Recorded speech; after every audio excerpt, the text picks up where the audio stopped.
Hey guys, it's Hugh Hendry, the acid capitalist, coming to you from the wonderful French Caribbean island of St. Bart's.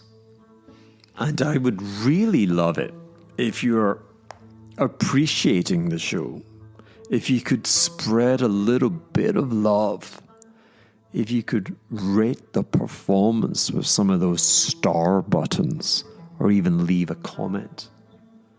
Or maybe you could follow me on Twitter or X at Hendry_Hugh. Or dive into Instagram. Am I really asking you this? Hugh Hendry Official.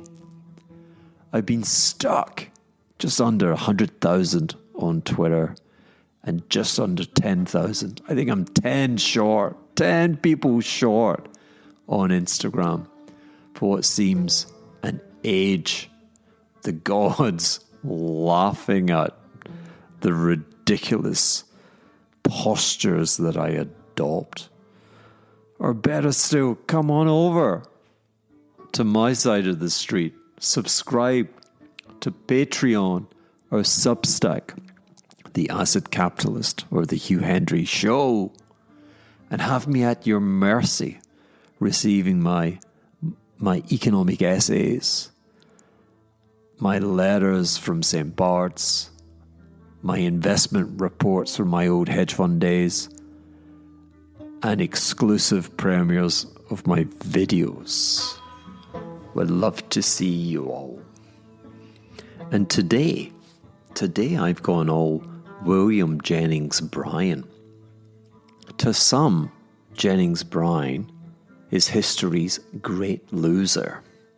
He ran on a populist mandate for the US presidency 3 times: 1896, 1900, and 1908.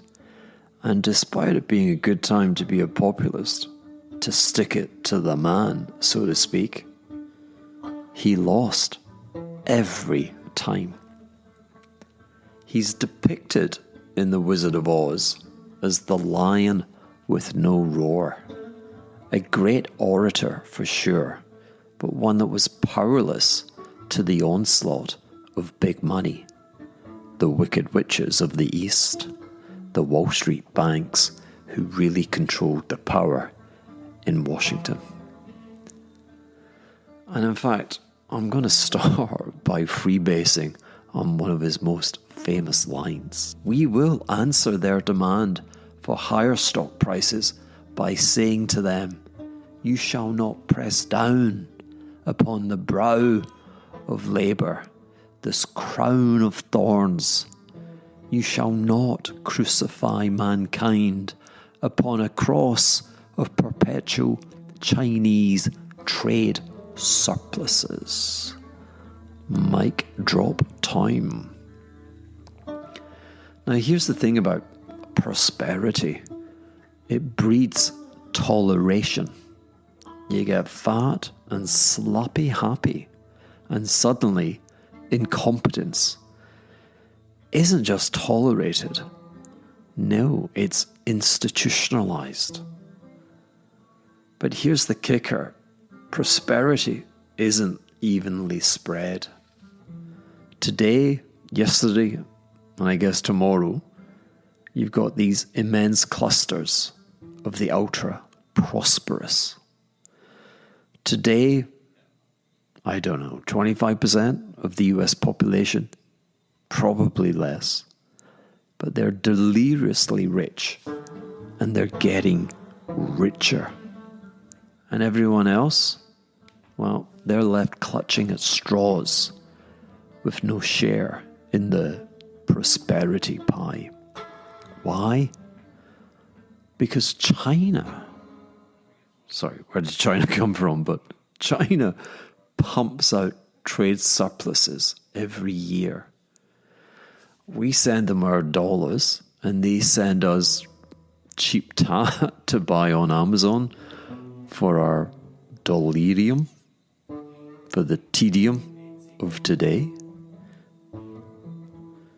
These dollars, they've got no need for them in the land of red cabbage. And so they buy US government bonds. Why? Because really they don't want their currency to appreciate. I call that cheating. But deeper down in the psychology of a totalitarian state, really, they don't want their people to get rich and agitate for the freedoms that you and I take for granted. Much better, they believe, to have serfdom. You know, it's like frogs in a jacuzzi. You know, the one frog turns around to the other and says, hey, the water's nice in here. And then it's like, hey, hold on. And then lights out. You know the setup. Chinese want a cheap currency. And they keep the locals happy slappy in that jacuzzi by keeping them engaged, keeping them at work, producing in those huge factories, serving the rest of the world. Now, those greenbacks, those dollars that they send right back to us, well, those dollars pass through the euro-dollar system. You might never have heard of this. It's a matrix-like dark network. It's a syndicate of international banks that lend to each other. I'm not making this up. Have you ever wondered where the money came from to support rising stock prices? Well, it starts here, offshore, unregulated, and largely ignored. And this money printing, geez, it runs rampant. But it's not funding productivity. There are no new factories, no physical investment, no new high-paying jobs in your town. No, it's all about making speculative bets. Money goes to where it can expand. But it's transformed us from great entrepreneurial nations to a speculative cabal, with everyone bragging about their house price, their stock portfolio, or their Bitcoin gold. But here's the thing. This asset inflation is fed from the deflation of the global pool of labor. The rich getting richer, the poor getting poorer kind of thing. And of course that's changed our politics. The protectionism of Trump and even Biden, the Brexit, the French, oh my God, it's always the French. Have you seen their sovereign balance sheet? They have got so much debt. And of course now we've got the disintegration of Germany's political stability. These aren't random events. Remember what I was talking about the other day? Complex systems. This is synchronicity. Neon signs flashing. No prosperity for the many. The crux came with the COVID inflation surge. That was simply intolerable for the downtrodden majority. And so the voters who know Trump is, well, Trump, they still say, give me anyone but you to their grey politicians. Because they can see through the facade. They know the politicians can't even speak unscripted. They can't riff on a Joe Rogan podcast, for Christ's sake. And they can't break out of the status quo. The stench of their mediocrity is damning. But let's zoom out.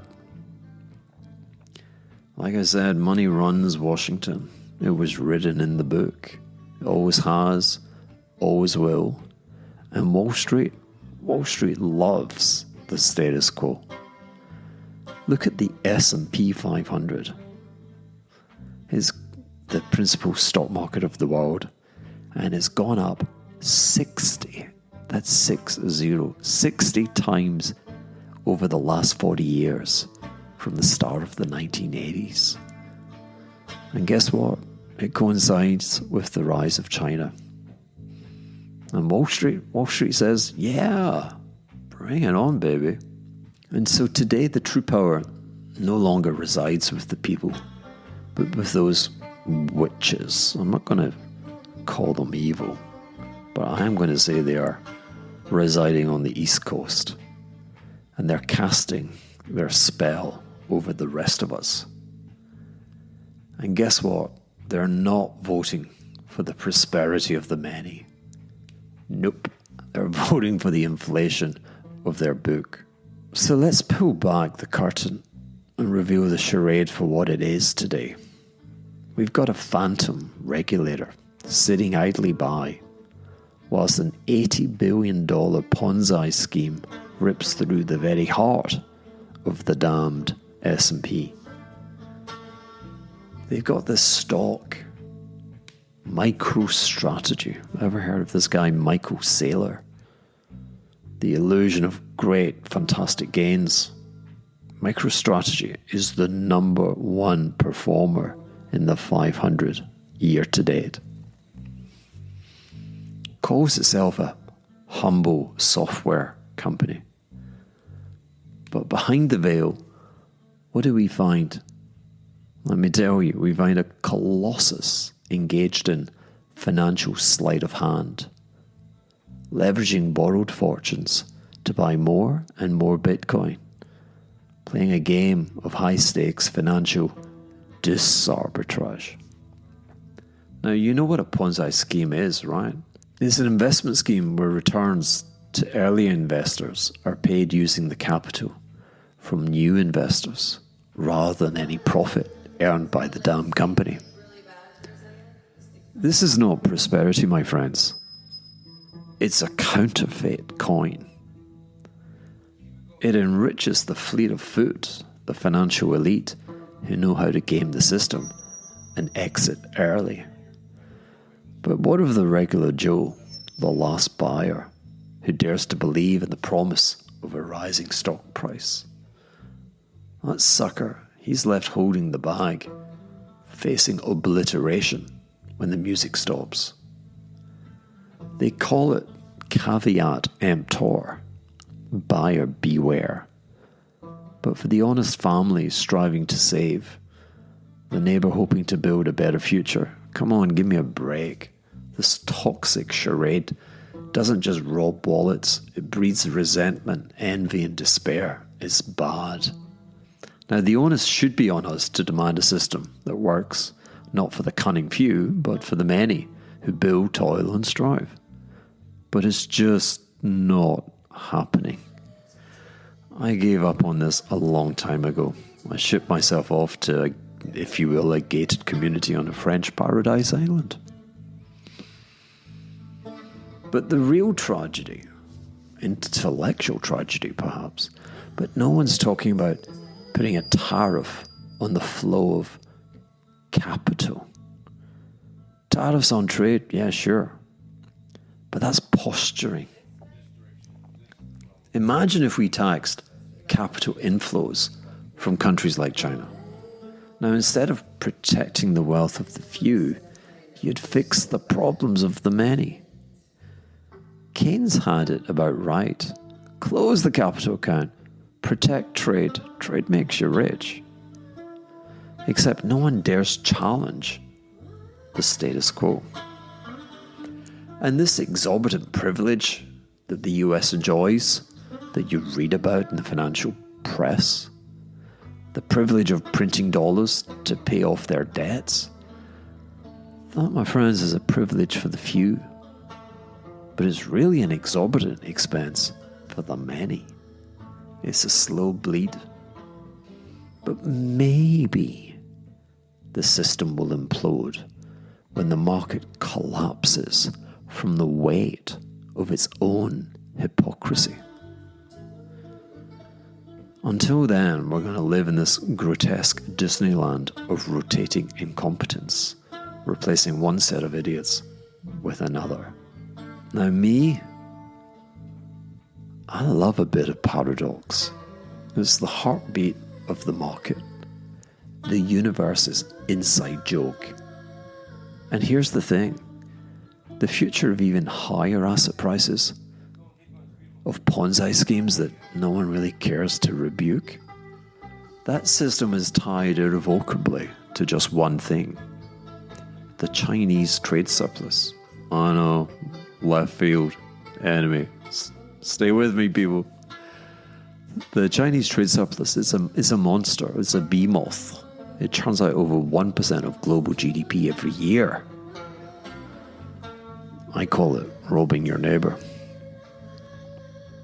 But here's the rub. Consistent. It's gone on forever. But monsters, they don't plateau. They grow or they die. And if this surplus can't keep growing, then the entire financial system will begin to shudder. And let me tell you something. I see things out here on the perpendicular. I see giant neon lights flashing danger. You've got the impending extinction of the European car industry and the rise of global protectionism. So maybe all systems are designed to self-destruct. Because without that relentless flow of trade dollars, the money printer, and the very energy source that fuels ever higher stock prices, that force begins to fade. And when the energy dissipates, prices lose their propulsion. No more heavenly ascent for the lucky few. So here's the irony.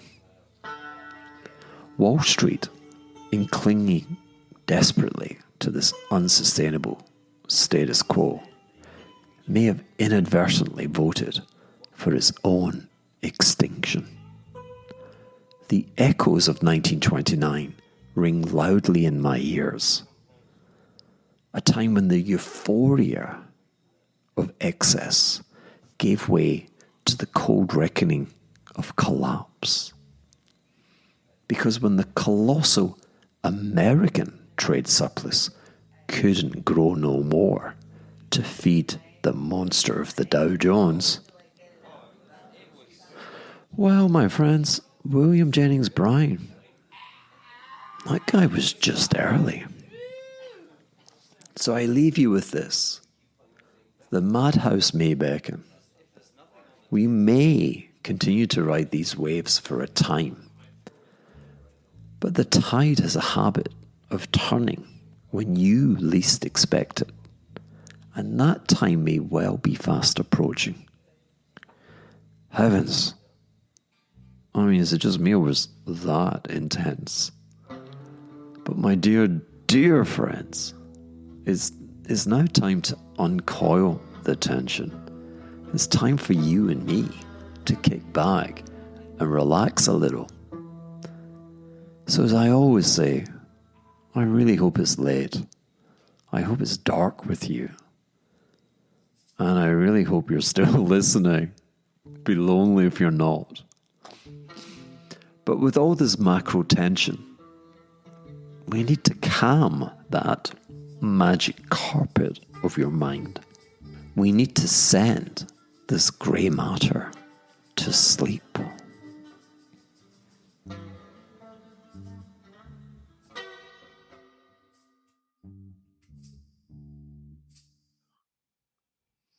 Let me help you. I hope you're sat comfortably. They say it's important that your back is straight and upright. Normally I just lie in bed. I'm not trying to force anything. My eyes are open. And I'm taking some deep breaths in through the nose, out through the mouth.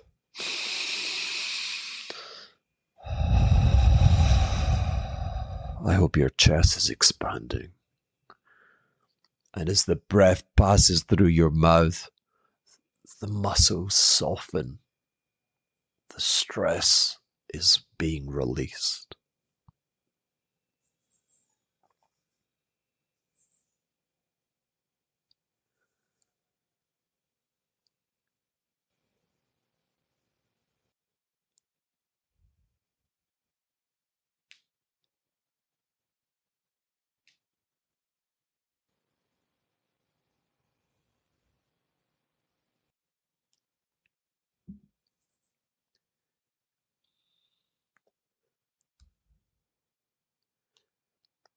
And with the next exhalation, let's just allow your breath to return to its natural rhythm. Close your eyes. Come on, I dare you. Here's the cool thing. Feel the weight of your body pressing down. Feel the gravity. Feel the energy that's always there, but we're not conscious of it. And relax.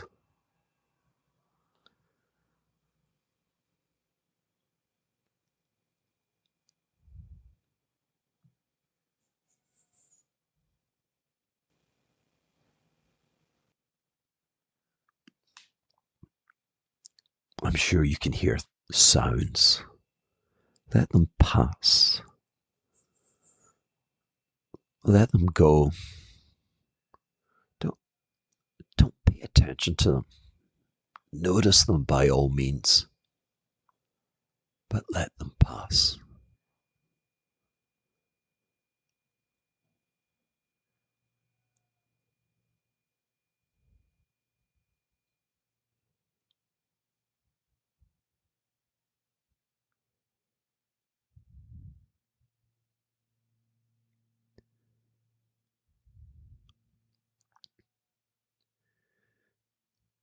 And as your attention returns to your complex body, notice how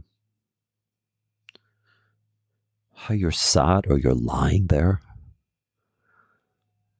How does your body feel right now? Tired? Or do you have a sensation of lightness? The unbearable lightness of being. If you're like me, you've probably got some restlessness in the body. But without trying to change anything, be curious. And then this is when we do the body scanner, starting at the head and moving down with that curiosity to discover how your body feels right now.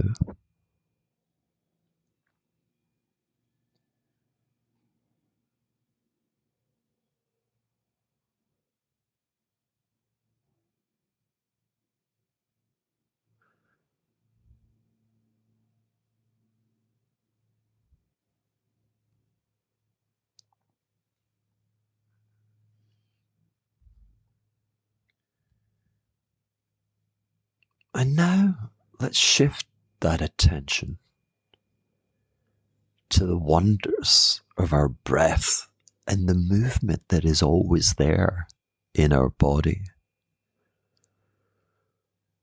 Just where do you feel these undulations, these rising peaks and troughs of the breath within you?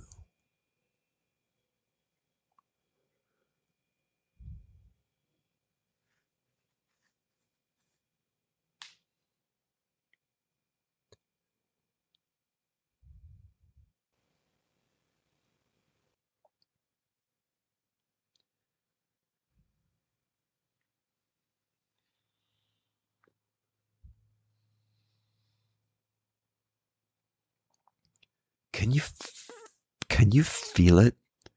Some form of rhythm. Where is the breath? Is it irregular? I hope not.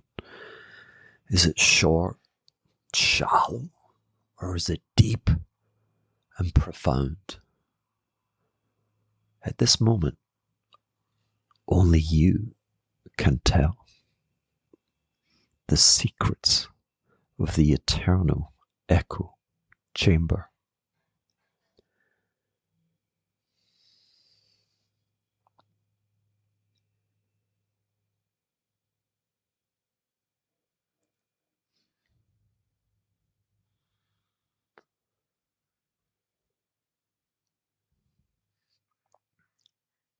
And now pursuing this infinite journey of the breath, I just call upon you to stay focused on the breathing.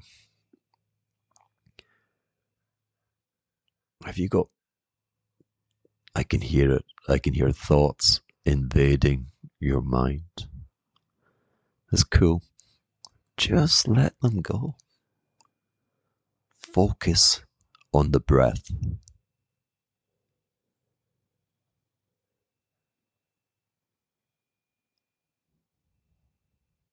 Focus on the breath.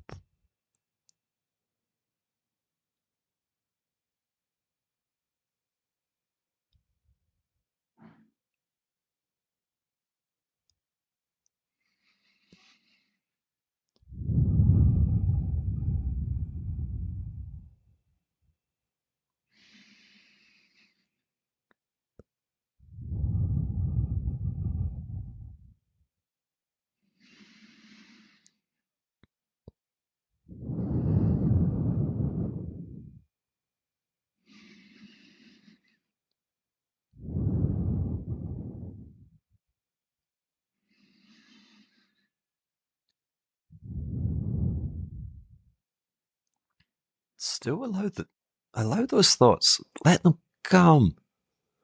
Let them go. But gently, my friends, just bring ever so slowly the attention back to the breath. In and out. Don't force it. Let it be.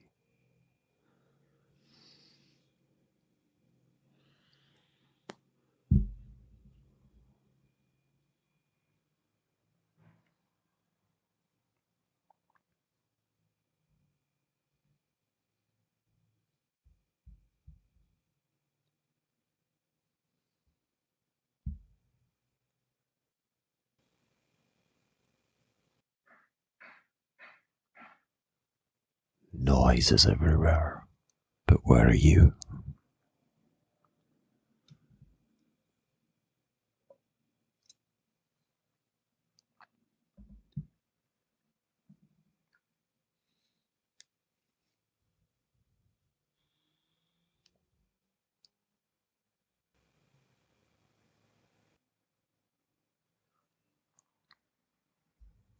Well done.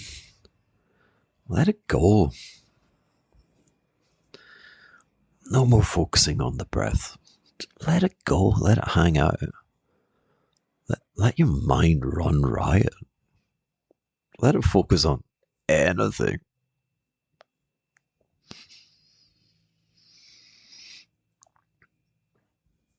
Okay, my friends. Let's bring it back. Attention. The body. Where's the body? Again, feel the majesty of the weight of your body pressing down. Your hands, your legs, your arms. Come on, let's wake up. Be aware of the space, the sounds, the smells. Do you feel sensations? I don't know. And if you're ready, I beseech you, open your eyes. You have completed an acid capitalist magic carpet ride. Your grey matter is ready for the challenges that await.